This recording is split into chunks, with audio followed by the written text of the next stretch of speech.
당신의 뇌는 왜 포기를 선택하는가? 여러분, 인생에서 가장 허망한 순간이 언제입니까?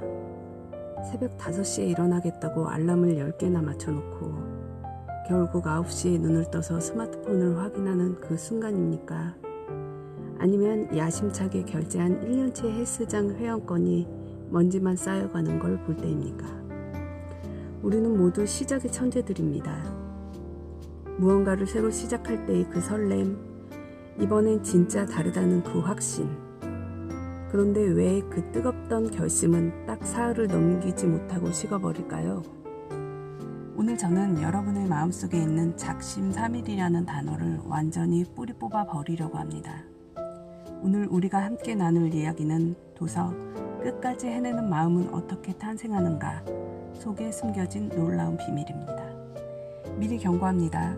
오늘 이야기는 여러분이 그동안 믿어왔던 의지력에 대한 환상을 완전히 박살낼 것입니다.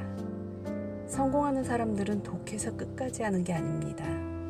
그들은 단지 인간의 뇌가 어떻게 설계되는지, 그리고 그 설계를 어떻게 자신에게 유리하게 이용하고 있는지 알고 있을 뿐입니다. 오늘 이 긴 호흡의 영상을 끝까지 보시는 분들은 내일부터 억지로 찾는 노력이 아니라 저절로 해내게 되는 시스템을 갖게 되실 겁니다. 여러분이 그토록 원하던 그 목표, 오늘 이 영상 뒤에는 반드시 완수라는 결과로 이어질 것입니다. 자, 준비되셨나요? 의지력의 배신, 당신이 진짜 실패했던 이유. 우리는 흔히 이런 말을 합니다. 나는 의지력이 약해서 안 돼. 여러분, 이 말은 반은 맞고 반은 틀립니다.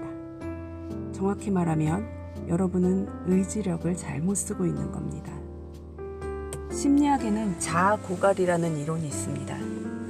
의지력은 배터리 같아서 쓰면 쓸수록 닳는다는 이론이죠. 하지만 최근의 뇌과학은 이 이론을 정면으로 반박합니다.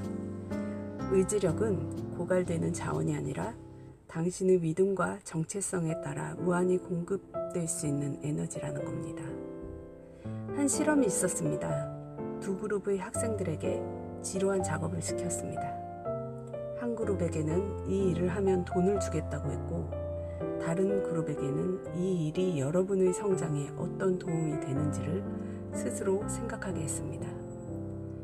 결과가 어땠을까요? 보상을 약속한 그룹은 보상이 조금이라도 줄어들자 바로 포기했습니다. 하지만 스스로 의미를 찾은 그룹은 보상이 없어도 끝까지 해냈습니다. 이게 바로 자율성의 힘입니다. 자율성의 힘입니다. 당신이 끝까지 하지 못하는 건 당신이 나약해서가 아니라 당신이 지금 하는 일이 남이 시키는 일 혹은 남에게 보여주기 위한 일이기 때문입니다. 뇌는 자기가 조종당하고 있다고 느끼는 순간 에너지를 차단해버립니다. 이것을 뇌과학에서는 심리적 저항이라고 부릅니다. 여러분, 지금 여러분이 붙잡고 있는 그 목표, 누구를 위한 것일까요? 진심으로 여러분이 원해서 하는 것입니까? 아니면 인스타그램에 올리기 위해서, 남들에게 뒤처지지 않기 위해서 억지로 쥐고 있는 걸까요? 여러분은 이미 대답을 알고 있습니다. 여러분이 자꾸만 침대에 눕고 싶고 유튜브 쇼츠를 보고 싶은 건 여러분의 뇌가 여러분을 지키기 위해 파업하고 있는 겁니다. 보상의 함정, 왜 성과급이 열정을 죽이는가? 많은 사람들이 무언가를 끝까지 해내기 위해 스스로에게 보상을 줍니다. 이거 다 하면 맛있는 거 먹어야지. 이거 끝내면 명품 가방 하나 사야지. 그런데 여러분, 이게 오히려 여러분의 동기를 죽이는 독약이 될 수 있다는 사실을 아시나요? 이것을 과잉 정당화 효과라고 합니다. 내면에서 우러나오는 즐거움으로 시작한 일에 외부의 보상이 개입하는 순간 우리의 뇌는 즐거워서 하는 일이 아니라 보상을 받기 위해 참아야 하는 일로 인식을 바꿉니다. 명품 가방을 사고 나면 그 일을 계속할 동기는 어디서 찾아야 하죠? 더 큰 가방? 더 비싼 차? 결국 여러분은 보상의 노예가 되어버립니다. 성공하는 사람의 비밀은 보상이 아니라 숙련도에 있습니다. 그들은 일을 끝냈을 때 얻는 결과물이 아니라 그 일을 해나가는 과정에서 내가 조금씩 나아지고 있다는 유능감에 중독된 사람들입니다. 어제보다 팔굽혀펴기를 한 개 더 했을 때의 그 짜릿함. 어제는 이해 안 가던 문장이 오늘은 명확하게 읽힐 때의 그 전율. 이것이 바로 내가 가장 좋아하는 천연 도파민입니다. 돈이나 명예는 그 즐거움을 따라오는 그림자일 뿐입니다. 그림자를 쫓지 마세요. 빛을 향해 걸어가세요. 여러분이 빛이 되는 순간 성공이라는 그림자는 여러분을 죽을 때까지 따라다닐 겁니다. 5분의 마법, 뇌에 시동을 거는 법. 자, 이제 실전으로 들어가 보겠습니다. 알겠습니다. 자율성도 알겠고 유능감도 알겠어요. 그런데 당장 몸이 안 움직이는데 어떻게 합니까? 이 질문에 대한 답은 아주 간단합니다. 그냥 5분만 하세요. 우리 뇌에는 측좌핵이라 부르는 부위가 있습니다. 여기가 바로 의욕을 만들어내는 공장입니다. 그런데 이 공장은 아주 게을러서 가만히 있으면 절대 가동되지 않아요. 이 공장을 돌리는 유일한 방법은 일단 움직이는 겁니다. 작업 흥분 이론을 들어보셨나요? 일단 시작하고 5분에서 10분이 지나면 뇌에서 도파민이 분비되기 시작하면서 할만한데? 라는 신호를 보냅니다. 운동하기 싫으시죠? 그냥 운동화만 신고 현관문 밖으로 나가보세요. 딱 5분만 걷겠다고 생각하세요. 공부하기 싫으시죠? 그냥 책상에 앉아서 책 딱 한 페이지만 읽어보세요.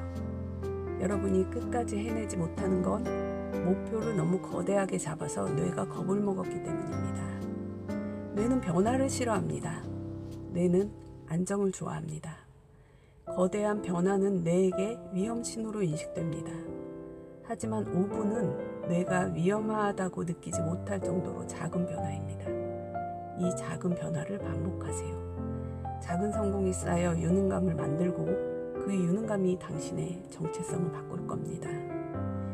나는 시작만 하는 사람에서 나는 일단 하면 끝장을 보는 사람으로 말입니다. 정체성이 바뀌면 인생은 게임 끝입니다. 노력하지 않아도 여러분은 그 일을 하고 있을 테니까요.